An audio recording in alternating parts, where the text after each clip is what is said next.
अस्सलामु अलैकुम वरहमतुल्लाहि वबरकातुहू। अब यह है आपका ट्यूटर मार्क्ड असाइनमेंट, जिसे हम टीएमए भी कहते हैं। टीएमए इसकी के लिए हम कहते हैं यहाँ पर टीएमए मतलब ट्यूटर मार्क्ड असाइनमेंट। ठीक है, ये साइकोलॉजी का आपका 222 कोड है और इसका ये असाइनमेंट है। अच्छा खैर, इसके अंदर कुछ पहले से नोट दे दिया गया है जो जरूरी बातें हैं आपको याद रखनी है। तो आज हम ये टीएमए करने जा रहे हैं। सभी सवालों के जवाब देने जरूरी हैं। हर एक सवाल नंबर उसके सामने दिए गए हैं। सवाल का नंबर और सवाल कितने नंबर का है वो पहले ही आपके शुरू में दे दिए गए हैं, जो कि ये देखिए, जैसे ये सवाल नंबर दिया हुआ है यहाँ पे एक, इस सवाल नंबर का ए बी 2 सेक्शन है और यहाँ पर इसके मार्क्स दिए हुए हैं कितने। टोटल आपका 20 नंबर का टीएमए होता है। इसमें से आपको सारे सवाल अटेम्प्ट करने हैं, लेकिन अच्छी बात यह है इसमें कि आपको हर सवाल में एक एक चॉइस दे दी गई है, यानी कि 2 सवाल है हर क्वेश्चन के अंदर और उन 2 में से एक ही करना है आपको। ठीक है, तो टोटल 12 आपको दिए हैं, आपको 6 करने हैं। बहुत लंबा चौड़ा नहीं है और बहुत ज्यादा मुश्किल भी नहीं है, लेकिन कुछ सवाल ऐसे हैं जो आपको खुद ही करने होंगे हल। ठीक है, मैं उसमें थोड़ी सी गाइडेंस आपको बता दूंगी, थोड़ा सा समझा दूंगी, लेकिन उसमें आपको खुद ही करना होगा। अच्छा, दूसरा यहाँ पर पॉइंट है, जवाबी शीट से पहले सफे पर ऊपर की तरफ अपना नाम, इंदराज नंबर, AI यानी कि मरकज़े मुताला का नाम और मजमून वाज़ेह अल्फाज में लिख दें। यहाँ पर आपको क्या क्या लिखना है, पहले नाम लिखना है, अपना एनरोलमेंट नंबर लिखना है, अपने सेंटर का नाम लिखना है और सब्जेक्ट का नाम लिखना है और सब्जेक्ट का कोड भी लिखना है। ठीक है, तो आप जो असाइनमेंट बनाएंगे सबसे पहले एक शीट बनाएंगे या लास्ट में वो शीट बना लीजिएगा सारा असाइनमेंट लिखने के बाद। उसके अंदर आपको सबसे ऊपर आप लिख दीजिएगा ट्यूटर मार्क्ड असाइनमेंट, यही लिख दीजिएगा। ठीक है, उसके बाद अपना यहाँ पर बनाइएगा बाकायदा, जैसे फॉर एग्जांपल यहाँ बनाते हैं हम, ये आपका एक पेज है, जैसे ये है, ये पहला पेज आपका कुछ इस तरह से होगा। यहाँ पे ये NIOS लिखा हुआ है। उसके बाद आप पहले पेज पे ये लिखेंगे ट्यूटर मार्क्ड असाइनमेंट। उसके बाद अपना नाम लिखेंगे यहाँ पर। ठीक है, फिर अपने अब्बा का नाम लिखेंगे। अच्छा, लिखेंगे जो भी लिखेंगे कैपिटल में लिखेंगे। हाँ, एनरोलमेंट नंबर भी लिखेंगे। यहाँ पर आप अपना एनरोलमेंट नंबर लिखेंगे। एनरोलमेंट नंबर भी साफ अल्फाज में लिखना है। ठीक है, अच्छा बड़ा बड़ा से लिखेंगे, बहुत छोटा छोटा बारीक बारीक सा मत लिखिएगा। ठीक, विजिबल देख के नजर आए ऐसा बड़ा लिखिएगा। ठीक है, तो पहले नाम आ गया आपका कैपिटल लेटर में, जो भी आपका नाम है अपना पूरा नाम लिखा। उसके बाद आपका नाम बहुत लंबा है, 2-3 वर्ड्स हैं उस नाम में, तो आप अलग अलग लिखेंगे गैप देके। ठीक है, कैपिटल लेटर्स में। उसके बाद अपना एनरोलमेंट नंबर लिखेंगे बिल्कुल साफ साफ। फॉर एग्जांपल आपका एनरोलमेंट नंबर है 202314089, तो ये अलग अलग दिखने चाहिए सारे नंबर। ठीक है, इसके बाद फादर्स नेम, ये सारी चीजें आप डालना चाहते हैं तो ये सब कुछ डाल दीजिए। वैसे आपके जो टीएमए में जो डिमांड है वो इतनी सारी चीजों की नहीं है, ये सब आप डाल सकते हैं, वैसे इससे कोई नुकसान नहीं है। अपने अब्बा का नाम डाल दीजिए, कैपिटल लेटर से डालिएगा। ये भी सब्जेक्ट का नाम, जैसे ये अरेबिक का है, अब देखिए कैसे डाला है, पहले अरेबिक लिखा है और उसके बाद उसका कोड लिखा है। जैसे आपका कोड है साइकोलॉजी 222। अगर आप उर्दू में दे रहे हैं तो उर्दू में नाम लिखें, लेकिन इंग्लिश में जरूर लिखें। ठीक है, ब्रैकेट में इंग्लिश में कर दीजिएगा। अगर आप उर्दू में नफ्सियात लिख रहे हैं तो ब्रैकेट में इंग्लिश में नाम लिख दीजिएगा और कोड जरूर लिखिएगा। ये कोड बहुत ज्यादा इंपॉर्टेंट है, ये छूटना नहीं चाहिए। और इसी तरह से आपका नाम और एनरोलमेंट नंबर ये भी नहीं छूटना चाहिए। आपका एनरोलमेंट नंबर अगर नहीं हुआ तो आपके मार्क्स आपके नंबर आपके आएंगे नहीं। इसके बाद क्लास, मीडियम, आप 10th का NIOS का एग्जाम देने जा रहे हैं और उसका आपका ये है मीडियम, आपका क्या है, आपका उर्दू मीडियम है, इंग्लिश मीडियम है, हिंदी मीडियम है, वो आप लिखें।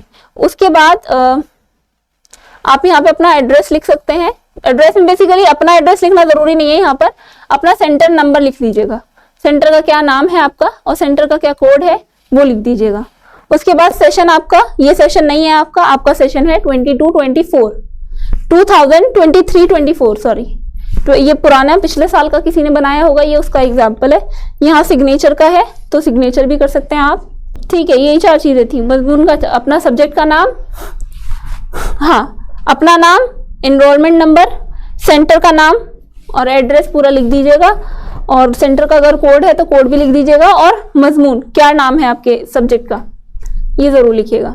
अच्छा, इसके बाद हम पहले सवाल पे आते हैं। दर्ज झेल सवालों में से किसी एक का जवाब तकरीबन 40 से 60 अल्फाज में दें। अब ये बहुत जरूरी है कि आपका 2 नंबर का सवाल है तो आप इसको बहुत लंबा नहीं लिख सकते। ऐसा नहीं है कि आप बहुत ज्यादा, आपको लिखने में आदत है, आपको बहुत अच्छा लिखना जानते हैं, तो इसका मतलब आप बिल्कुल कलम तोड़ दें और 2-4 पेज का एक आंसर लिखें। नहीं, जितना मांगा गया है आंसर उतना ही लिखना, यही हुस्न खूबी है इसकी। ठीक है, तो आपको 40 से 60 अल्फाज में ही लिखना है। अपने अल्फाज गिनिए कि जब आप लिखते हैं तो वो कितने अल्फाज में एक लाइन आती है, उस हिसाब से कितनी लाइनें आपको लिखनी चाहिए। मेरे ख्याल से 6-7 लाइन मैक्सिमम, उससे ज़्यादा नहीं जाना चाहिए। 5 से 7 लाइन के अंदर आपका आंसर कंप्लीट हो जाना चाहिए, वो भी आपकी राइटिंग में। बुक में तो वो लाइनें और कम हो जाएंगी, मेरे ख्याल से बुक के अंदर तो 4 लाइन में या 5 लाइन में हो जाएंगे इतने अल्फाज। तो यहाँ पहला सवाल है आपका, इंसान तरक्की के हर मरहले से मुंसलिक तरक्याती काम क्या है, वो अगले मरहले तक किसी शख्स की कामयाबी पेशरफ्त का तयन कैसे करते हैं। ये आपका सबक नंबर 9 में से लिया गया है। हाँ, ये आपका सबक नंबर 9 से लिया गया है। ये आपको मिलेगा पेज नंबर 120 के ऊपर। अपनी बुक में देखिए पेज नंबर 120। इंसान तरक्की यानी कि नशोनुमा। देखिए, कई दफा सवालनामा जो आता है ना आपका, वो आपको लगेगा कि ऐसे तो अल्फाज हमारी किताब में है ही नहीं जो इसमें दिखे हुए हैं, तो आप इंग्लिश वाला देख लीजिएगा।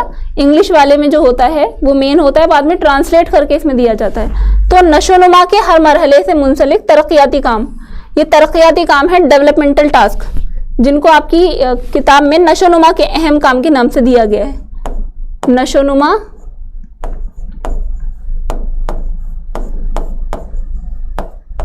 नशोनुमा के अहम काम क्या हैं और वो अगले मरहले तक किसी शख्स की कामयाबी पेशरफ्त का तयन कैसे करते हैं। तो पेज नंबर 120 पे आप देखिए सेक्शन सी, यहाँ पर नशोनुमा के अहम काम यानी कि डेवलपमेंटल टास्क।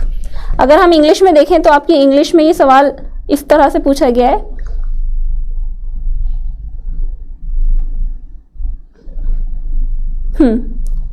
इसमें सवाल है आपका, What are the developmental tasks associated with each stage of human development? Her stage से, हर मरहले से। अभी हम इंशाल्लाह 1-2 क्लास अगली से अगली क्लास हमारी जो होगी वो डेवलपमेंट के ऊपर होगी, तो आप इसको और अच्छी तरह से समझेंगे कि नशोनुमा क्या चीज़ है। नशोनुमा यानी कि हम जो पैदा होते हैं तो उसके बाद धीरे धीरे हमारी नशोनुमा होती है और हम बड़े होते चले जाते हैं। एक तो हमारी हाइट बढ़ती है और दूसरे हमारी सलाहियतें भी बढ़ती चली जाती हैं। तो वो हर मरहले में पहुंचकर कुछ ना कुछ हमारा टास्क होता है कि हम ये काम कर सकेंगे। इस उम्र में आकर हम तवक्को करते हैं, किसी खास उम्र में आकर, कि ये बच्चा इतना करना सीख चुका होगा। जैसे मिसाल के तौर पर 1 साल के बच्चे से तवक्को की जाती है कि वो चलना सीख जाएगा, मतलब खड़े होकर अपने पैरों पर चलना सीख जाएगा। अगर वो नहीं कर पा रहा है तो इसका मतलब है कि उसकी जो नशोनुमा है वो ठीक से नहीं हो रही है ना। इसी तरह से अगर कोई बच्चा बड़ा हो गया है, मिसाल के तौर पर 12-13 साल का हो गया है तो, या 14 साल का हो गया है, तो उसके अंदर अब वो बालिग होना शुरू हो जाएगा। अगर वो नहीं हो पा रहा या उसका कद उतना लंबा नहीं हो पा रहा जितना लंबा उसका कद होना चाहिए, आम बच्चों जैसा नहीं है, तो आप उससे तवक्को जो उससे की जा रही है, अगर वो नहीं हो पा रही है तो इसका मतलब कुछ कमी है। तो वो क्या अहम काम है, वो कौन से नशोनुमा के अहम काम है, कौन से टास्क हैं जो हो जाने चाहिए और वो उनका क्या रोल है, ये आपको बताना है। तो यहाँ पर ये पूरा ही पैराग्राफ आएगा मेरे ख्याल से। ये पेज नंबर 120 से शुरू होता है और 121 पे खत्म हो रहा है ये पैराग्राफ। दिख पा रहा है आप लोगों को? नशोनुमा के हर मरहले की अपनी एक नुमाया खुसूसियत है जो उसके यकता होने, यूनिकनेस को मुतय्यन करती है। मिल गया आप लोगों को? हाँ, ये है, देखिए यहाँ से शुरू होगा, ये है डेवलपमेंटल टास्क, नशोनुमा के अहम काम। तो यहाँ से ये पूरा यहाँ से शुरू होगा और यहाँ तक ये आएगा। इसमें से जरूरी नहीं है पूरा एक हर्फ आपको लिखना है, थोड़ा सा आप अपनी जबान में बदल कर भी इस जवाब को लिख सकते हैं। ठीक है, ये पेज नंबर है 120 यहाँ पर। अच्छा, आपकी किताब के 2 सेक्शन हैं। एक सेक्शन है जो किताब चैप्टर नंबर 1 से लेके 12 तक है, वो है फर्स्ट सेक्शन। उसमें 1 से पेज शुरू होते हैं और किसी एक पेज तक खत्म हो जाते हैं, पेज नंबर तक। उसके बाद लेसन नंबर 13 जो है वो फिर से एक नंबर पेज से शुरू होता है। तो किस सेक्शन में है आपको लेसन से पता चलेगा। अगर लेसन के हिसाब से पहले आप देखिएगा कि वो लेसन खोले फिर पेज नंबर जाएं। ठीक है, तो ये फर्स्ट सेक्शन में लेसन नंबर 9 था, उसका 120 नंबर पेज है। ठीक है, मैं आपको बताती हूँ, देखिए कहाँ से आपके दोबारा से पेज शुरू हो जाते हैं। फर्स्ट सेक्शन के आपके टोटल 166 पेज हैं। उसके बाद कुछ आपके इस तरह के पेजेस हैं ये, जिसके अंदर इंडेक्स है, अगले सेक्शन से रिलेटेड कुछ इंट्रोडक्शन है। उसके बाद आपका फिर ग्रुप की क़यादत लेसन नंबर 13, यहाँ से पेज नंबर 1 शुरू हो जाता है। तो ये सेक्शन नंबर 2 है, ये आपके फर्स्ट सेक्शन में आएगा, फर्स्ट सेक्शन का 120 पेज। इसके बाद है नेक्स्ट, ये आपको 2 सवाल दिए गए हैं, इनमें से कोई एक करना है। या तो आप ये वाला कर लें या तो आप ये वाला कर लें, दोनों नहीं करने हैं, ठीक है। एक करना है, नहीं ये मैं जल्दी बताऊंगी इंशाल्लाह। स्कूल छोड़ने, जमूद और बर्बादी की बुनियादी वजूहात क्या हैं? हिंदुस्तान में स्कूल छोड़ने की शरह को कम करने के लिए क्या कोशिश की जा रही है? इसका आपको जवाब मिलेगा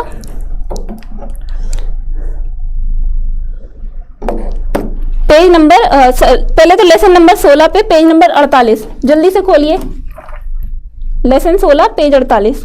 तो देखिए लेसन 16 का मतलब है कि सेक्शन 2 शुरू हो गया और पेज नंबर 48 है। हाँ ये तो इसका ये यहां से हो जाएगा शुरू। यहाँ पे ये टॉपिक है आपका स्कूल छोड़ बैठना, फेल होना और बर्बादी। ये एक टॉपिक है आपका इसके अंदर, तालीम वाले चैप्टर के अंदर। तो यहां से आपका ये शुरू हो जाता है। स्कूल ड्रॉप आउट, जमूद और बर्बादी के मुख्तलिफ असबाब हैं, ठीक है। ये असबाब 3 जुमरों में बांटे गए हैं। अब यहां पर आप इसको देख सकते हैं, यहां पर आपको ये जवाब जो है पूरा यहां से पूरा यहां तक मिलेगा। ये नेशनल लिटरेसी मिशन, अब इसके अंदर क्या क्या इक़दामात उठाए गए हैं सरकार की तरफ से, तो वो आपको इसके यहाँ पर मिल जाएंगे। वजह क्या बनती है किसी बच्चे के फेल होने की, स्कूल छोड़ने की या उसी क्लास में बार बार रह जाने की, तो वो जो वजह है वो आपको यहाँ मिल जाएगी। यहाँ पर भी कुछ असबाब लिखे हुए हैं, जैसे स्कूल छोड़ने के कुछ अहम असबाब हैं, वो ये हैं स्कूली निज़ाम, स्कूल के चलाने के तरीके अच्छे नहीं हैं, निसाब ठीक नहीं है या दूसरी खराबी है। इसके अलावा नेशनल लिटरेसी मिशन और सर्व शिक्षा अभियान, मिड डे मील, इस तरह की कुछ स्कीमें हैं जो सरकारी तरफ से चलाई गई हैं, जिससे स्कूल के बच्चे जो हैं वो स्कूल में टिके रहें, ठीक है, वो फेल ना हो या उनकी सेहत पे भी खराबी ना हो। कुछ बच्चे गुर्बत की वजह से स्कूल नहीं आ सकते, तो उनका खाने वगैरह का भी इंतजाम किया गया है, मुफ्त तालीम भी दी गई है। खैर, तो ये आपका लेसन क्वेश्चन नंबर 1 का बी है। इसके बाद क्वेश्चन नंबर 2 है आपका यहाँ, योगा के 8 मराहिल की मश्क करें जैसा कि पतंजलि ने बयान किया है। इसमें से भी आपको एक ही करना है, देखिए किसी एक सवाल का जवाब देना है। ये है योगा के 8 मराहिल की मश्क करें जैसा कि पतंजलि ने बयान किया है। 6 मुख्तलिफ योगा की मश्क करते वक्त अपनी तस्वीर चस्पा करें। अब ये है कि इसके अंदर आपको कुछ लिखना नहीं है, इसमें ये बताया गया है कि आप योगा करें और योगा करते हुए कोई आपका फोटो खींचे और उस फोटो को आपको फाइल में चिपकाना है। तो ये मेरे ख्याल से आपको नहीं करना चाहिए, आप इस क्वेश्चन को छोड़ दें और दूसरा करें। अगर किसी का ज़्यादा दिल कर रहा है तो कर भी सकते हैं, लेकिन मेरे ख्याल से नहीं करना चाहिए आपको कि आप अपना फोटो NIOS को अपनी फाइल पे चिपका के भेजें योगा करते हुए। तो खैर, ये दूसरा आपका सवाल है, करियर का अच्छा इंतखाब करने के लिए कौन से इक़दामात हैं और करियर का इंतखाब करते वक्त किन आम गलत तसव्वुर से बचना चाहिए। अब ये एक सवाल के अंदर 2 सवाल हैं, ठीक है, और ये सवाल 2 नंबर का है। तो आपको सवाल को इतना बड़ा लिखना है, जितना भी बड़ा आप सवाल का लिख रहे हैं, 40 से 60 अल्फाज, आप मानिए कि 50 अल्फाज लिख रहे हैं आप, तो 25 अल्फाज में आपका पहला पार्ट हो जाना चाहिए और 25 अल्फाज में दूसरा पार्ट हो जाना चाहिए। तो इसका जवाब आपको मिलेगा लेसन नंबर 21 में, लेसन नंबर 21, और पेज नंबर है इसका 106।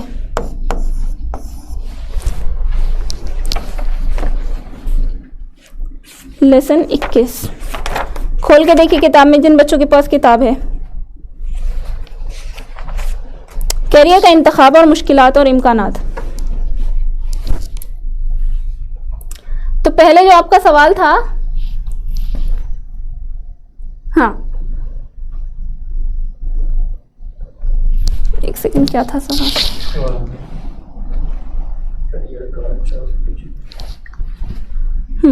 इसमें सवाल है आपका, what are the main reasons, नहीं सवाल नंबर 3 है ना, ये 2 है, 2 का सेकंड पार्ट है। What are the steps to make a good career choice. एक अच्छी करियर चॉइस के लिए आपको क्या क्या करना चाहिए। तो वो चॉइस को करने के लिए आपको किसी अच्छे करियर को पसंद करने के लिए यहां से करना है आपको। ये देखिए, ये है 21.7, ये भी लिख लीजिए आप कि कहां पर है, और पेज नंबर क्या है वो भी देख लीजिए। इसमें ये पूरा ऊपर का छोड़ना है आपको, वो नहीं करना, आपको यहां से करना है। किसी अच्छे करियर को पसंद या इख्तियार करने के लिए आपको दर्ज झैल इम्कानात का समझना जरूरी है। अपना तज्जिया कीजिए। अब इसको आप ऐसे ही मत लिख दीजिएगा, अपना तज्जिया कीजिए। आप पहला पॉइंट लिखिएगा कि पहला मरहला है कि अपना तज्जिया करें हम। पहला, या फिर ये लिख सकते हैं अपना तज्जिया करना। इस तरह से लैंग्वेज बदल के लिखिएगा, ऐसा ना लगे कि आप एग्जामिनर से कह रहे हैं कि वो अपना तज्जिया करें। इसके बाद नेक्स्ट पॉइंट है आपका मुख्तलिफ पेशों की फहरिस्त बनाना। बनाइए मत लिखिएगा, यहां लिखिएगा बनाना। उसके बाद तीसरा पॉइंट आपका आएगा यहाँ पर अपने पेशों वाली फहरिस्त को मजीद मुख्तसर करना। आपने एक लंबी लिस्ट बना दी, बहुत सारे पेशे हैं जो आप कर सकते हैं, बहुत सारी चीज़ों में आपका इंटरेस्ट है, डॉक्टर, इंजीनियर, लेकिन उसको छोटा करना। फिर उसके बाद अपने मकसद को मुतय्यन करना, क्या आप बनना चाहते हैं, क्या करना चाहते हैं, मकसद क्या है आपका, वो एक एक्शन प्लान बनाना। अब ये सारी प्लानिंग तो हो गई, करना क्या है ये बनाना, ठीक है। इसके बाद यहाँ पर वो कुछ फासिद ख्यालात या अकायद हैं जिनकी बात की गई है कि वो मिसकंसेप्शंस क्या हैं। क्वेश्चन का आपका सेकंड पार्ट जो है वो यहाँ से है। तो इसमें यहाँ बहुत सारी दी हुई हैं, आप इसमें से कुछ अहम कर लें और ये वाली लाइन ज़रूर लिख दीजिएगा कि ये मुंदरजा झैल है। करियर के इंतखाब या इख्तियार करने के मामले में कुछ फासिद ख्यालात, अकीदे मुंदरजा झैल हैं, बस इतना लिख दीजिएगा। और उनमें ये सारे हैं। करियर का इंतखाब या इख्तियार आसान सा काम है। करियर काउंसलर हमें ये बता देगा कि हम कौन सा पेशा इख्तियार करें। इस तरह से और भी पॉइंट्स हैं। इन पॉइंट्स में आपको जो सबसे ज़्यादा ज़रूरी लग रहे हैं वो करिएगा, क्योंकि आपको वर्ड लिमिट भी याद रखनी है कि इतने अल्फाज में आपका आंसर पूरा हो जाए, ठीक है। तो थोड़ा सा जहन भी इस्तेमाल करना है, सिर्फ किताब से छापना नहीं है। कितना आप किताब से लिख सकते हैं और कितना उसको बदल के अपने अल्फाज में लिख सकते हैं, उसको आपको देखना होगा, ठीक है। इसके बाद सवाल नंबर 3 है आपका। हाँ, यहाँ पर आ गया ये सवाल नंबर 3। दर्ज झैल में से किसी एक सवाल का जवाब दें 40 से 60। तो देखिए, पहला सवाल भी 2 नंबर का है, दूसरा सवाल भी 2 नंबर का है और तीसरा सवाल भी 2 नंबर का है आपका। तो यहाँ आपको क्या करना है, इसमें हमारे मुताला बाहमी ताल्लुकात काम और गर्मी के लिए, काम और गर्मी नहीं, यहाँ पर सेहत है, ये गलत लिखा हुआ है, के लिए योगा की मश्क करने के क्या फ़वाइद हैं, क्योंकि इसका इंग्लिश में जो है वो इस तरह से है, what are the benefits of practising yoga for our studies, relationship, work and health. तो काम तो ठीक है, यहाँ पर सेहत आएगा, गर्मी नहीं आएगा, सेहत आएगा, ठीक है। हमारे मुताले के लिए, बाहमी ताल्लुकात यानी रिश्तों के लिए, काम के लिए और सेहत के लिए योगा की मश्क करने के क्या फ़वाइद हैं। तो इसका जवाब जो है आपको ए का जवाब मिलेगा लेसन नंबर 25 पेज नंबर 157-58 पे। तो यहाँ पर ये बड़ा लंबा सा है, 57-58 2 पेजेस में है इसका, तो यहाँ पर भी आपको बनाकर लिखना पड़ेगा। हाँ, ये है, देखिए ये आ गया योगा का इतलाक जो है इसके अंदर, ठीक है। इसी में से आपको अपना आंसर बना के लिखना होगा कि जैसे सवाल है आपका कि क्या फ़वाइद हैं, तो आप इसको उसी तरह से सवाल में से थोड़ा सा ले लीजिएगा कि सेहत में, नशोनुमा में, इनमें जो इसके फ़वाइद हैं वो मुंदरजा झैल हैं। इस तरह से आप पहले एक लाइन बना के लिखिएगा। उसके बाद दूसरी आप फिर टॉपिक ये डालिएगा, ए करके तालीम लिख दीजिएगा। तालीम लिखने के बाद आप इसमें फ़ायदा ढूंढिएगा कि फ़ायदा कहाँ लिखा हुआ है। तो आपका फ़ायदा यहाँ लिखा हुआ है, जैसे योगा हमारी आमोजिश और हमारे हाफजे को बहुत बनाता है। यहाँ बहुत गलत लिखा है, ये लिखिए बेहतर बनाता है। और जब हमको कोई इम्तहान देते हैं तो हमारा जहन पुरसुकून और यकजा रहता है। इस तरह कोई गैर मुतवक्को सवाल भी हमारे जहनी खलल का सबब नहीं बनता। तो यहाँ से यहाँ तक ये बेअल्फाज़ दिगर हटा दीजिए, योगा से यहाँ तक ये तालीम के फ़ायदे हैं, मतलब तालीम में योगा के फ़ायदे हैं। उसके बाद नेक्स्ट है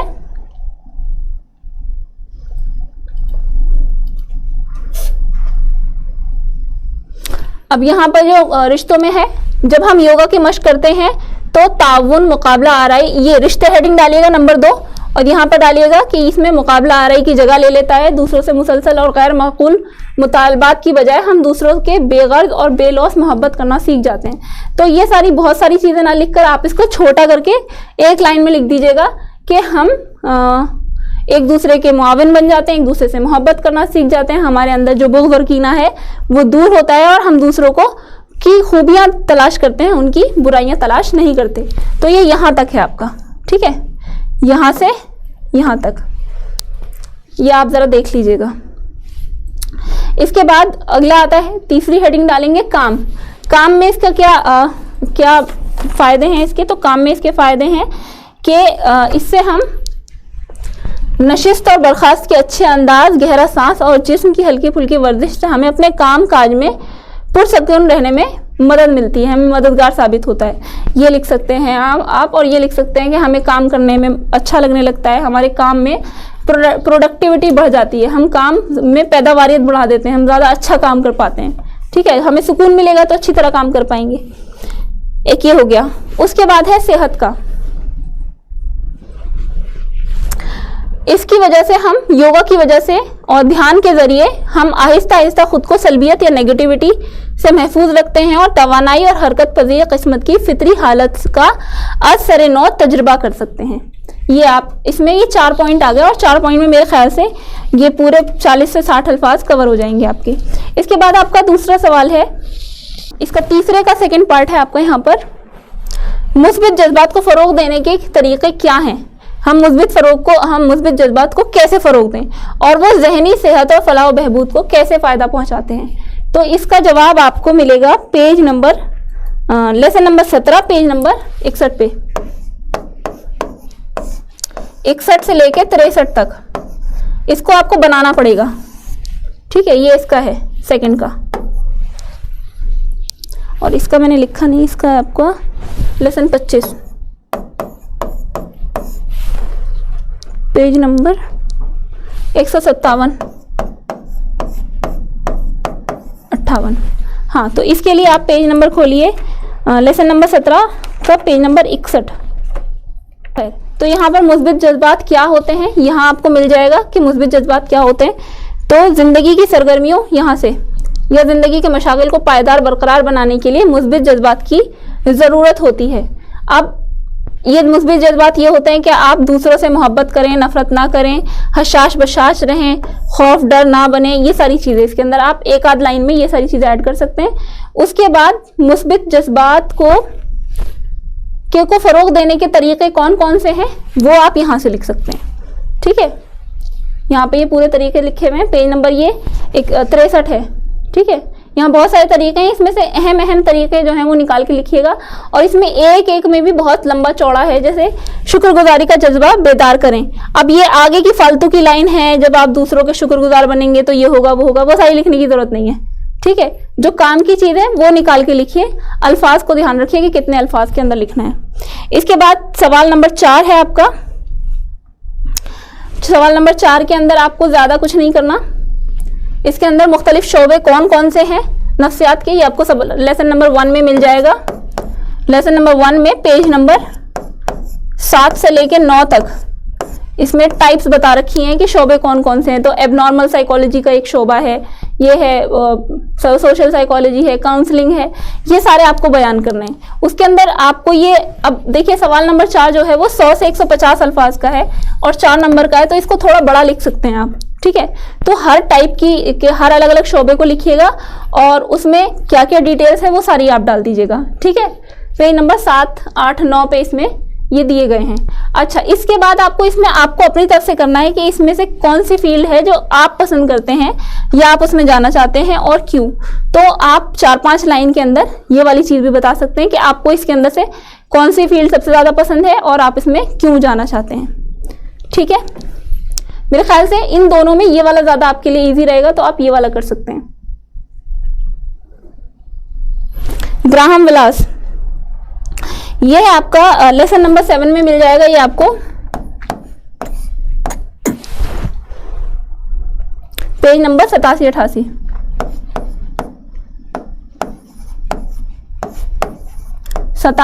पे इसका जवाब मिलेगा। इसके अंदर तख्लीकियत या क्रिएटिव सोच क्या होती है उसकी क्या स्टेजेस हैं, तो इन्होंने ग्राहम विलास ने 5 स्टेजेस इसकी बताई हैं।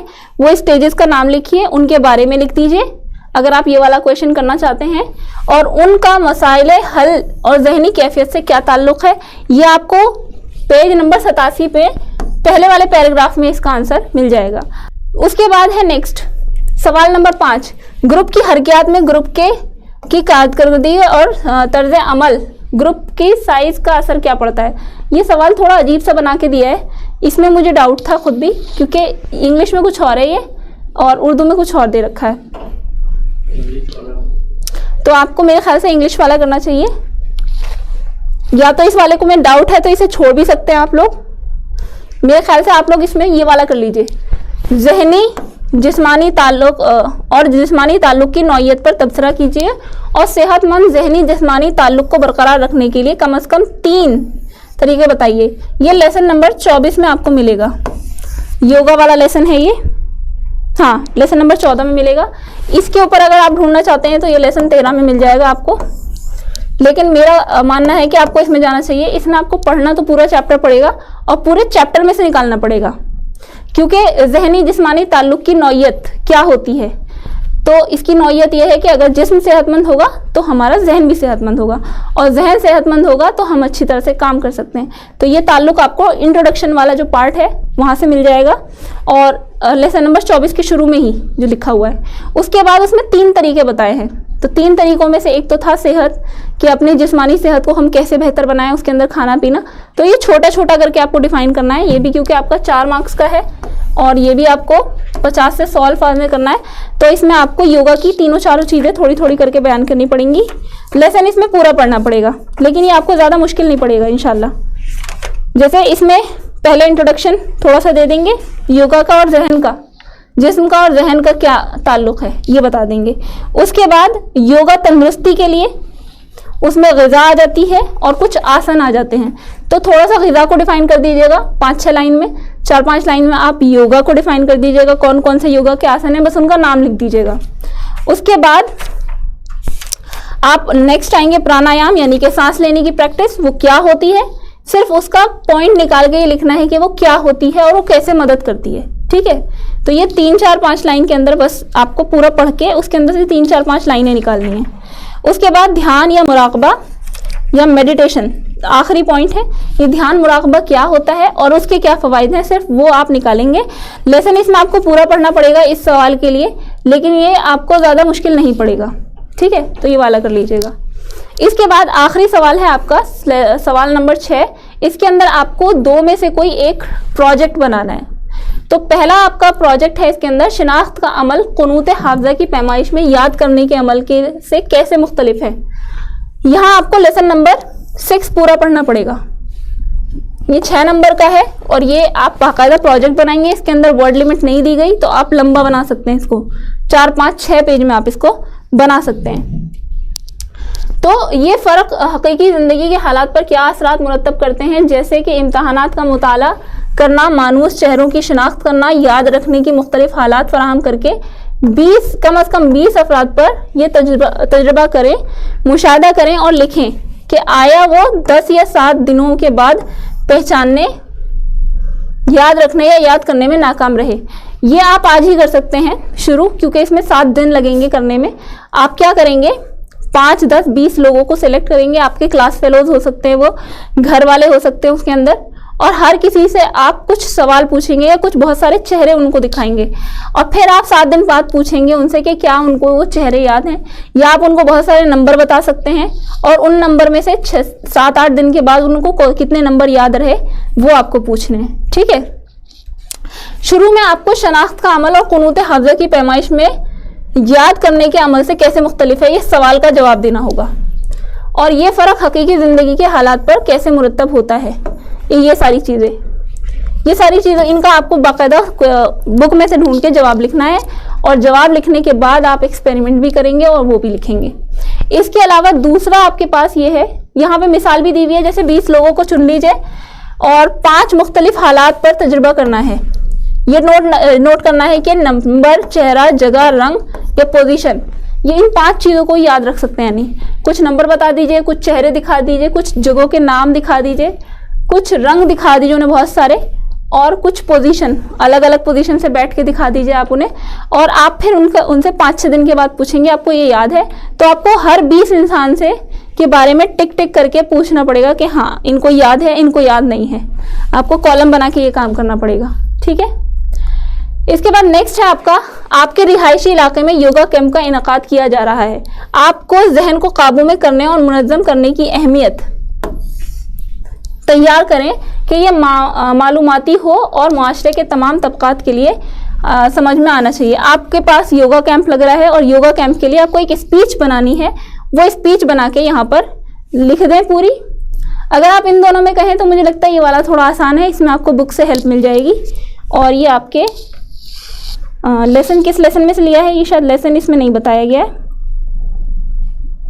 लेसन नंबर 27, लेसन नंबर 27 को पढ़ेंगे आप, तो उसमें से एक स्पीच तो आप निकाल ही सकते हैं। तो आप मेरे ख्याल से इन दोनों में से ये वाला कर लें, ये थोड़ा ज़्यादा आसान पड़ेगा आपको।